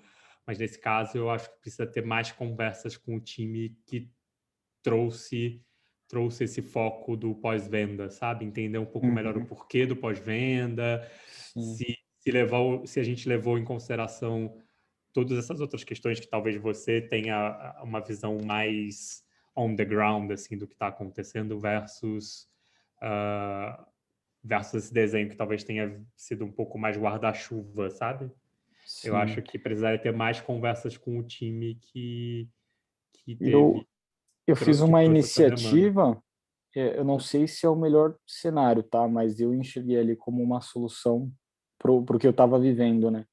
De juntar o PM, o gerente de TI, os tech leads e os designers que trabalham naquele produto, né? Que é mais um product designer e um research. E a gente começou a fazer um processo em conjunto. Eu levantei todas as dores de usuário, né? Reclamações de loja, falhas na experiência. Puxei todas as necessidades do negócio que estavam planejadas, né? Para aquele quarter para frente. E começamos todos juntos a fazer um peso, né? De relevância. Olhando todos os pontos, né? O usuário, o negócio, todo mundo dando nota junto. O que tinha alta relevância, média e baixa relevância, para aí a gente jogar numa matriz de impacto e esforço, né? E aí, com Legal. base na matriz, definir o quarter dali para frente. Não sei se é o melhor caminho. Acho que faz bastante sentido. Eu não sei como é que é a estrutura na CVC, mas eu acho que vale a pena voltar nas pessoas que trouxeram essa necessidade do foco no pós-venda para entender, para trazer essa nova proposta, sabe? Alinhar, eu acho que vai ser essencial nesse caso, então. Bacana. Beleza? Valeu. Beleza, gente. Então, o que a gente falou nesse primeiro... Vocês estão vendo a minha tela? Caiu um segundo, mas eu compartilhei de novo. Pô. que a gente falou nesse primeiro bloco um pouco sobre essas diversas habilidades, né, e essa multitarefa que a gente tem assim no nosso dia a dia, né, de fazer diversas frentes acontecerem de forma azeitada para que o produto tenha aí uma estratégia, uma execução de sucesso na cadeia inteira do produto. E aí, a gente falou bastante sobre isso, mas de forma mais superficial, né? A gente não trabalha nem um pouco sozinho, a gente trabalha com squads que têm expectativas específicas, né, dos próprios papéis e também do papel da pessoa de produto nessa entrega de valor. E a gente vai falar um pouco, então, dessas expectativas cruzadas agora, né? O que a gente pode e deve esperar dos outros papéis mais clássicos de uma squad. Começando pelas pessoas de design, né? Os nossos UX researchers, UX designers, UI e designers de produto. Quando a gente olha para o papel do design no desenvolvimento de um produto, a gente está olhando de uma forma, de um ponto de vista holístico, né? Design participa tanto do Product Discovery, né, muito parceiro das pessoas de produto, quanto do Product Delivery, que é a parceria com os desenvolvedores para que o produto aconteça e seja um produto de sucesso, né? Então, assim como a pessoa de produto tem que estar com os desenvolvedores e tem que estar com o designer ou a designer tem que estar com a pessoa de produto e tem que estar com os desenvolvedores. A gente está entendendo e capturando as necessidades dos usuários junto com os designers e depois eles estão, né, entregando telas, fluxos, especificações de experiência para que a solução final seja redondinha aí como entregável. E aí, eu, particularmente, classifico as habilidades de design de produto em 4 áreas, né? E a gente pode ter profissionais que sejam mais especializados em uma delas, ou a gente pode ter profissionais que sejam um pouco mais generalistas, entendam de todas elas. Novamente, assim como a pessoa de produto, a gente não tem que ter expectativa de que ela vai ser ninja e saber fazer todas aquelas 5 habilidades lá ao mesmo tempo. A gente também não precisa esperar que os nossos designers sejam os melhores designers nas 4 habilidades ao mesmo tempo. Eles vão ter fortalezas e vão ter áreas a serem desenvolvidas aí também. Então, a gente tem a parte de pesquisa, né, que envolve pesquisa qualitativa e quantitativa, customer development, criação de personas, e muitas vezes essas pessoas não vêm de uma formação mais tradicional de design, às vezes são jornalistas, antropólogos ou antropólogas, né? E tem uma conexão mais forte com a área de humanas. Nós temos as pessoas de UX, de experiência, que são mais habilidosas em UX e barra experiência, que vão estar lidando com teste de usabilidade, jornada do usuário, arquitetura da informação, prototipação, etc. Estratégia, que normalmente são designers que estão em posições mais de liderança ou que estão em times mais cross-funcionais, vão estar lidando com design operations, métricas do time de design, product differentiation, design systems, né? Como é que a gente consegue escalar o design ali dentro de uma organização.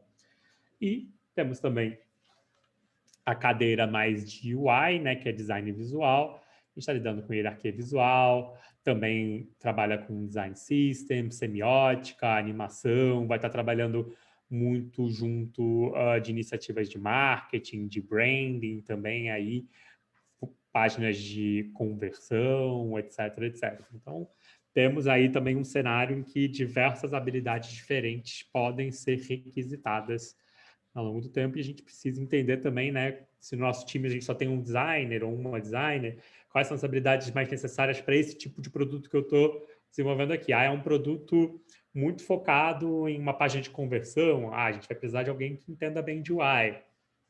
Ou é um produto muito B2B, assim, que não tem tanta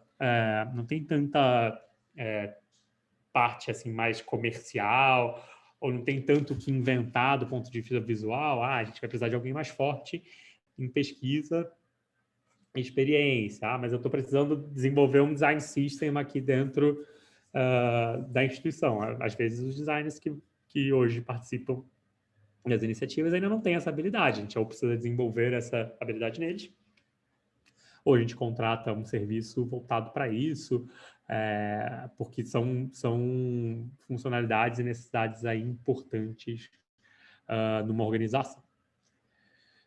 E um dos pontos principais de ação e que eu sempre peço muito dos designers que trabalham comigo é que eles sejam os guardiões aí dessa jornada do usuário, né? A gente estava falando agora mais cedo com o Rafael sobre isso. Quais são os pontos fortes e fracos? Como é que a gente identifica gaps na nossa solução? Como é que a gente entende cada uma das etapas aí de uso? E mesmo que eu esteja trabalhando num pedaço do meu produto, né?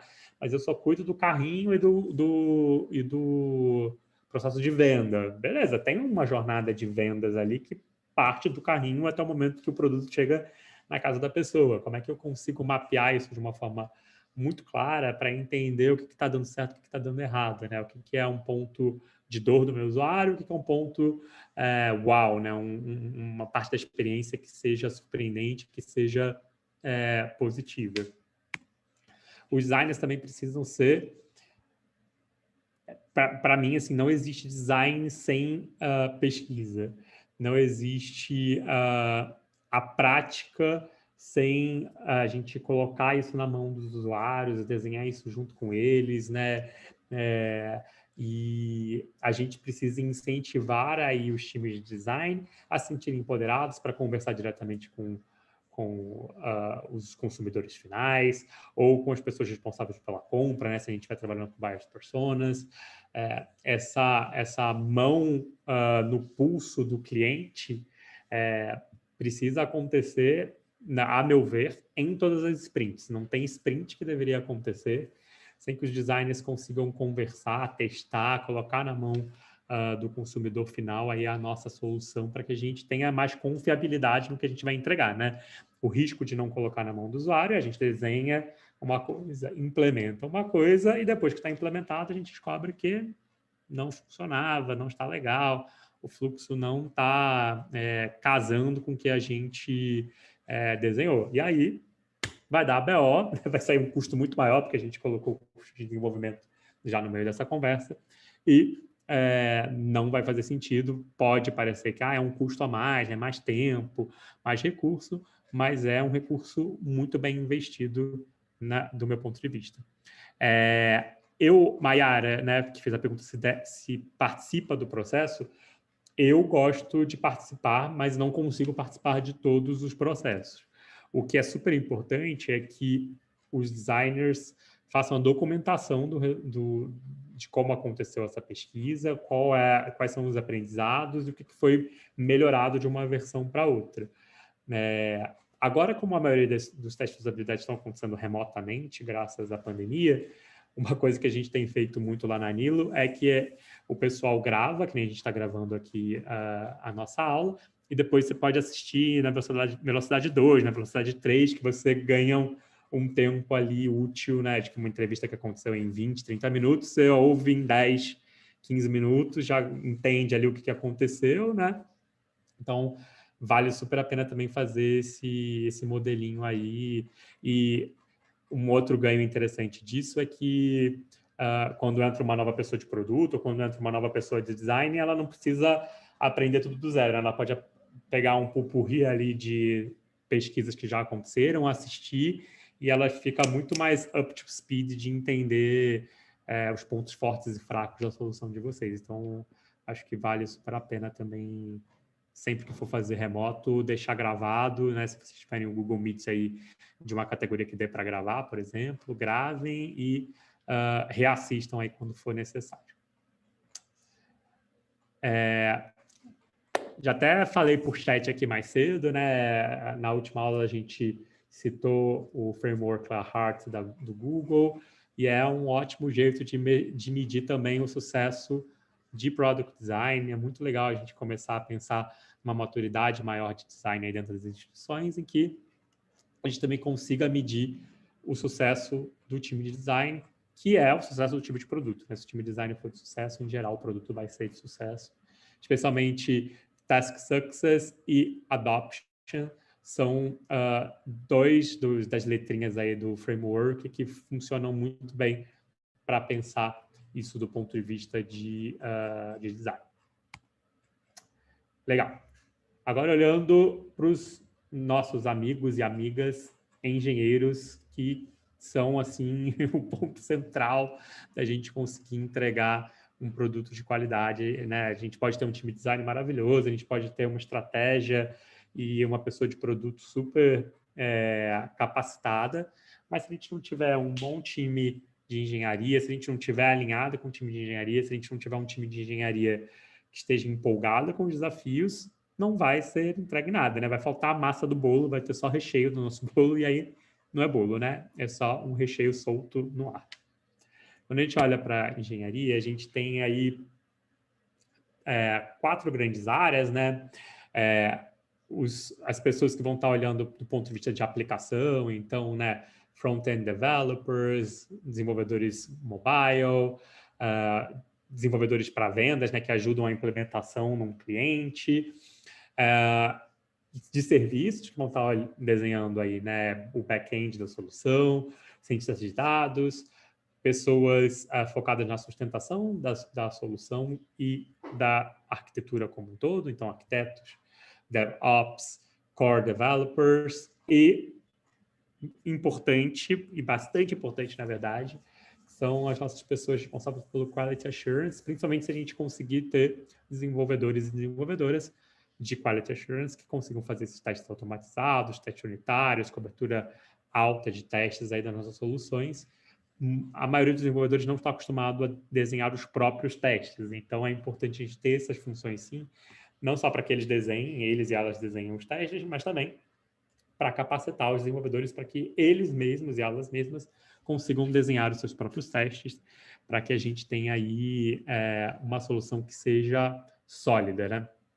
Não adianta também a gente entregar um monte de funcionalidade, tudo meio capenga, tudo, né, ali ancorado em papel, qualquer ventania leve a nossa solução embora, né? A gente precisa estar olhando isso aí, com certeza, do ponto de vista de qualidade, e isso não é apesar de ser uma grande responsabilidade, né, da pessoa de produto, ela não consegue resolver os problemas, né? A gente precisa ter uma estrutura que mantenha essa qualidade, que mantenha a parrudez da nossa solução. E aí, claro, a gente tem diferentes breakdowns, assim, diferentes disponibilidades de habilidades no mercado, né? A gente tem muito mais...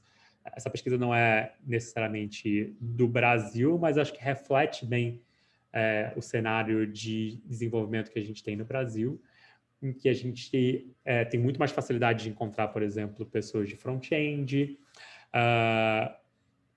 No Brasil, a gente tem poucas pessoas habilitadas para trabalhar com machine learning e data science, e também a gente não tem uma parrudez de dados, a gente não tem, né, dados estruturados de forma sólida e significativa para que a gente tenha equipes grandes de machine learning e data science, porque eu já trabalhei numa empresa que a gente contratou cientistas de dados, e os cientistas de dados simplesmente não conseguiam executar o trabalho deles da melhor forma, são profissionais super caros, inclusive os mais caros dentre essa sopinha aqui de letras que a gente está olhando, porque simplesmente não tinha uma estrutura de dados, não tinha um arquiteto de dados, não tinha desenvolvedor para arquitetura de dados para conseguir extrair informação dali. Então, a gente precisa olhar também desse ponto de vista, né? O que o mercado está oferecendo, como que a gente consegue criar ali uma equipe que tem um bom balanço. Eu acho que é sempre super interessante a gente ter alguma pessoa de desenvolvimento capaz de ser multifunção, né, que consiga fazer front, back, que consiga conversar com o time como um todo. É muito importante a gente ter um líder técnico dentro do time para que a gente consiga dividir as decisões técnicas, para que a gente consiga ajudar ali na gestão do dia a dia, né, de questões de desenvolvimento mesmo. Então, tentem se ancorar aí nesse time de uma forma que seja sólida para o desenvolvimento. E existem os dois momentos, né, como a gente falou, de Product Discovery e de Product Delivery. Quando a gente está fazendo Product Discovery, novamente, é importante que a gente tenha os inputs e ideias do nosso time de desenvolvimento. Não é algo que o time de desenvolvimento só vai lá na hora de entregar o produto final. Eles precisam estar participando em menor quantidade, claro, do que a pessoa de produto ou os designers, mas eles precisam trazer, sim, os inputs deles, que muitas vezes são extremamente ricos, e trazem soluções bastante inovadoras aí para um desafio específico de negócio. E, claro, durante o Product Delivery, nós vamos estar trabalhando junto com eles para esclarecer dúvidas, né, trazer mais clareza para algum caso de uso, um corner case que não tinha sido mapeado, como é que a gente trata um estado de dados que não sejam tão sólidos assim na nossa solução. Então, a gente precisa estar ali pronto, né, e apto a responder essas perguntas e tomar decisões que às vezes não tinham sido pensadas mesmo, mas que a gente precisa tomar a decisão ali no momento do desenvolvimento.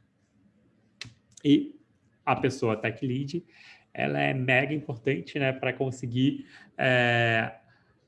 ter um nível de senioridade e participar principalmente dessa parte de discovery e de decisões que sejam de negócio, né? Então, a gente às vezes tem uma restrição do negócio, a gente precisa olhar para dados de uso, a gente precisa compartilhar as dores do usuário. É legal que os desenvolvedores e as desenvolvedoras consigam participar de algumas entrevistas com o usuário, né? Como ouvintes, aí, como a gente falou em relação aos PMs, junto aos designers, desenvolvedores também é legal que eles participem de algumas dessas, eles vejam na prática, assim, né, no sangue, o usuário ali reclamando de uma funcionalidade, né? É outro nível de entrega que esse profissional vai ter, versus se ele estiver ali só, né, codando, sem participar. Claro que nem todo mundo vai ter interesse ou vai estar apto a fazer isso, mas a pessoa líder técnica, com certeza, é a mais indicada para estar participando aí dessas decisões e desses processos junto com vocês. E aí, quando a gente olha para métricas de engenharia, né? A gente falou um pouco das métricas de design, o que é legal para eles medirem, né? Então, a estabilidade do produto e custo de servir, né? A gente às vezes esquece, parece, né, que é de graça fazer o nosso produto, mas tem bastante custo envolvido nisso. Então, o que poderiam ser boas métricas de engenharia, né? Incidentes em produção, incidentes sem alarmes, downtime do nosso serviço, custo de servir, taxa de cobertura de teste, taxa de erro dos aplicativos. São métricas que são 100% de engenharia e que é muito interessante que eles também estejam olhando para isso, que eles também estejam medindo os resultados deles, né, no micro, para que eles também se sintam corresponsáveis pelo resultado aí do nosso produto. Um outro papel que é bastante recorrente, menos recorrente do que os outros dois, né? Em geral, todo time de desenvolvimento ágil vai ter uma pessoa designer e uma ou algumas, né? Em geral, algumas pessoas de engenharia. Mas em algumas situações a gente também tem o Product Marketing Manager, né? Que é uma visão mais de marketing em relação à minha oferta de produto. Então, o que isso leva em consideração, né? É uma pessoa que vai estar olhando para o posicionamento, a mensagem que a gente está passando para o mercado e a estratégia de marketing, né? Como é que eu faço o go-to-marketing, como é que eu desenho uma landing page de sucesso, como é que eu olho para SEO, como é que eu olho para o treinamento de vendas, né? Para o time que vai vender essa minha solução, anúncios, campanhas, como é que eu faço o meio de campanha entre o marketing e produto. Vai estar olhando para a definição de tamanho do mercado, né? Diferenciação, aquisição eficiente, CAC versus lifetime value, e quais são esses canais de aquisição. Então, é uma dobradinha, né? A pessoa Product Marketing Manager, ela não atua sozinha, ela vai estar atuando junto com ou as PMs, mas ela faz uma perna e uma ponte muito importante aí com o time de marketing, principalmente quando a gente está falando desses produtos que tem uma necessidade de campanha, uma necessidade, né, de um time de vendas mais próximo ali, vai ter essa parceria muito mais forte acontecendo. Ele ou ela colabora muito no processo de discovery, no processo de delivery e no processo de go-to-market, né? Em geral, não é uma pessoa que está 100% do tempo dedicada a um time. Em geral, vai ter menos product marketing managers do que product managers ou times, né, squads, e ela vai atuar ali em vários desses times colaborando e trazendo os inputs aí necessários para que a solução ganhe escala, principalmente, né? Quando a gente está falando de Product Marketing Managers, a gente está falando de ganhar escala, ter mais pessoas usando, a gente estar aí em mais mãos do que a gente estava anteriormente. E, em geral, também vão ser pessoas que vão estar mais especializadas por um canal específico, né? Então, se eu estou falando de uma CVC, né, de um e-commerce, a gente vai estar falando mais de pessoas que vão estar talvez focadas em SEO, ou marketing pago, vendas, branding. Cada tipo de empresa vai pedir uma pessoa de Product Marketing Management mais especializada em uma desses canais aqui de vendas, dependendo do canal que for mais efetivo e mais adequado para o desafio de vocês. E ela também participa, né, de várias dessas etapas do produto com alguns entregáveis aí, seja no processo de discovery, de go-to-market, de onboarding, né, que é algo que às vezes a gente esquece de trazer também o time de marketing para participar, posicionamento, como é que a gente cria essas personas, né, as bias personas e as user personas. Aí é uma parceria que funciona super bem do time de marketing com o time de design, de produto, né? Uma tríade aí que consegue trazer muito mais embasamento e muito mais conteúdo para uma visão de personas do que quando só um desses profissionais age de forma mais isolada. A gente também tem que olhar para o produto em escala, né? Quando a gente está numa organização menor, a gente tem menos pessoas de produto e todas essas cadeiras que a gente falou hoje, mas quando a gente está numa organização maior, que já tem, né, mais de, sei lá, 100, 200 pessoas em time de engenharia, design e produto, a gente começa a pensar em como escalar essa solução. Em geral, isso envolve, né, um Group Product Manager, ou um VP de produto, alguém que vai ter uma visão mais global e atuar em mais de um time ao mesmo tempo, né? Olhando do ponto de vista de um produto mais holístico, lá no Círio, o que a gente fez foi que a gente juntou por tipo de atenção em saúde que estava sendo entregue para os nossos pacientes. Então, a gente dividiu em grandes tribos, né? Uma de atenção primária, né, que é a atenção básica em saúde, os médicos de família, né, com todos os produtos do Círio que tinham dentro dessa iniciativa, e uma outra que é de atenção hospitalar e de telemedicina, mais focada no hospital em si, né, nas pessoas que vão ali para um pronto atendimento, para um tratamento oncológico, para fazer um exame, e para a gente isso fez muito sentido do ponto de vista das customer journeys, né? As jornadas do paciente de atenção primária é muito diferente da atenção terciária / telemedicina, e esses produtos aqui conversam muito mais do que esses aqui, então a gente separou em tribos diferentes com pessoas de produto que estavam liderando lá, era um Group Product Manager, né, liderava um time, ao mesmo tempo que coordenava isso com outras iniciativas, com outros POs, com outras pessoas de produto nas outras squads, aí compondo uma das tribos. Então, como é que funciona esse Group Product Manager? Ele ajuda a revisar as entregas, resolver conflitos, né? Quais são as prioridades, como é que a gente organiza a estratégia para que um pedaço do produto ou um dos produtos dessa cesta de produtos aqui, eles todos se conversem, eles não estejam competindo, por exemplo, pelo mesmo grupo de usuários, gerencia a complexidade dos produtos e dos times, né? Ajuda a impulsionar a entrega dos POs, PMs, né? Então, trabalhando ali como um coach, ajudando a desenvolver essas pessoas, ajuda a contratar as melhores pessoas de produto e, principalmente, né, voltando na visão lá de que é uma liderança servidora, está ajudando a diminuir dependências e bloqueios com times de marketing, design, tecnologia, operações e etc. E aí, outros 3 papéis que são bastante relevantes, né? A gente tem os design managers, que também podem ter vários nomes diferentes, né? Mas são pessoas que estão ajudando a garantir que as jornadas de usuário façam sentido entre diferentes squads e entre diferentes produtos, né? A solução ela precisa ser coerente e precisa ter uma jornada única aí de produto. Então, uma pessoa de design num papel de gerência vai ajudar a garantir essa coerência e coesão de solução.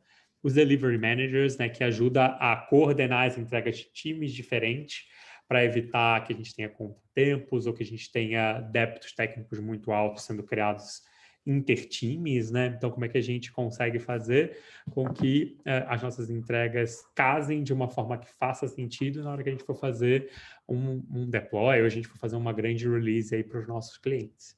E os líderes técnicos, né, que estão aí acima dos tech leads, para garantir a confiabilidade da nossa solução, o escopo, uma arquitetura que seja escalável, que a gente tenha um controle de custos aí da solução de tecnologia que faça sentido para a instituição. Então, né, quando a gente começa a ter uma escala muito maior, além da visão de squad, né, que eu estou resolvendo um problema aqui específico, o produto começa a ser maior, a gente começa a ter mais de um squad cuidando de um mesmo grande produto, a gente começa a ter que ter uma estrutura que garanta, né, de forma mais matricial, que essa solução tem coerência, que ela é coesa, que ela não está criando grandes impedimentos para outros times, que a gente tem confiabilidade, que a gente tem aí uma solução que pode escalar e ficar muito grande e alcançar cada vez mais pessoas. E é isso. Para recapitular, né, a gente falou nessa segunda parte da nossa aula sobre os outros papéis que são essenciais, né? A gente está ali como um grande facilitador do trabalho dos engenheiros e das engenheiras, das pessoas de design, e conseguir conversar e conseguir entender quais são as atribuições dessas pessoas é muito importante para que o trabalho flua de uma forma que entregue valor de forma significativa para a instituição, que a gente consiga coordenar o trabalho entre os diferentes squads também, né? Então, beleza, eu estou desenhando a estratégia aqui da minha squad, mas eu tenho que entender que, né, eu preciso conversar com o Group Product Manager para que eu não esteja estragando o jardim do meu vizinho aqui, para que a minha solução esteja encaixando bem num outro pedaço do nosso produto, né? Eu preciso ter a visão do micro ali do que a gente está fazendo, mas também a visão do macro de como isso se encaixa na estratégia como um todo da empresa. Queria saber se alguém tem alguma dúvida, alguma questão a mais que gostaria de perguntar sobre qualquer parte da aula de hoje ou da última aula. Fiquem à vontade aí, pessoal. Consegui terminar com 1 minuto de atraso dessa vez. Fiquei muito contente comigo mesmo. Dúvidas, sugestões? Não? Ah, que bom. Obrigado, Ellen, Rafael. Foi um prazer, gente, dar mais essa aula para vocês. E temos muitas outras aulas, né? Que virão aí para aprofundar vários desses temas que a gente falou aqui e outros temas também. E acho que a área de produto, né, é uma área que não existe uma formação clássica tradicional. Todos nós viemos de outros universos para trabalhar com isso, de engenharia, de design, de áreas mais humanas, de áreas mais exatas. Isso não importa muito, né? Acho que o mais importa é a gente ter uma troca rica assim, com o mercado. Procurem pessoas que vocês gostam de produto, troquem, conversem, troquem figurinhas entre vocês. A gente tem aqui um grupo super grande de pessoas que com certeza tem um conhecimento muito grande de desafios muito diversos. Então, troquem, conversem entre vocês, não tenham vergonha de perguntar, de ter dúvida, porque a gente tem muita dúvida mesmo, faz parte. Valeu, Rafael, foi ótimo, viu? Obrigado. Valeu, Miguel. Obrigado, pessoal. Estou vendo aqui que vários de vocês mandaram mensagens aqui. Muito obrigado. Depois, quem quiser me adicionar lá no LinkedIn, pode também mandar dúvidas em outro momento. Eu demoro muito para responder no LinkedIn, mas em algum momento eu respondo. E vamos nos falando.